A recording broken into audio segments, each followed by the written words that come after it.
আচ্ছা, আপনার পক্ষে দম বন্ধ রেখে পানির নিচে ঠিক কত মিনিট থাকা সম্ভব? অবিশ্বাস্য মনে হলেও টানা ২৯ মিনিট ৩ সেকেন্ড পানির নিচে শ্বাস বন্ধ রেখে বিশ্ব রেকর্ড করে গিনেস বুকের নাম লিখিয়েছেন ক্রোয়েশিয়ার free driver ফিতোমির মারিচিচ।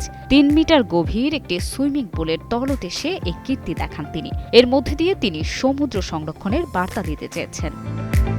Adriatic free diving দলের সদস্য ফিতোমির ১৪ জুন এর রেকর্ডটি করেন। ২০২১ সালে একই দেশের ভ্লাদিমির সোবাতের ২৪ মিনিট ৩৭ সেকেন্ড পানির নিচে শ্বাস বন্ধ রেখে রেকর্ড করেছিলেন। তবে বর্তমানে এই বিশ্ব রেকর্ড ফিতোমির দখলে।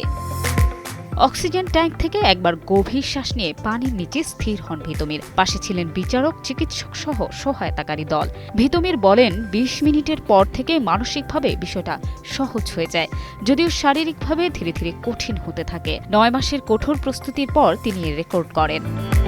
বিশেষজ্ঞরা জানান, ফ্রি ডাইভাররা বিশেষ অনুশীলনের মাধ্যমে শরীরকে কম অক্সিজেন সহ্য করার উপযোগী করে গড়ে তোলেন।